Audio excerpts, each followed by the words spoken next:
ปลูกผักสลัดเด้อพี่น้องยังมาได้พอนานแท่นานนี่ยังมาแล้ว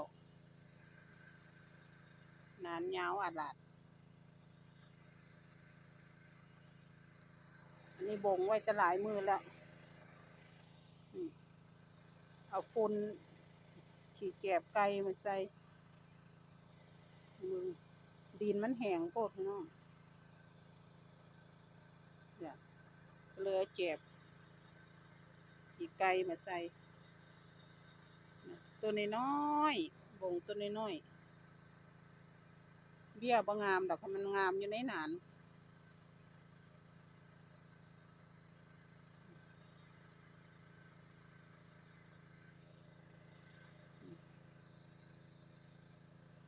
มันสิใหญ่บ่เบิ่งก่อนมันสิงามบ่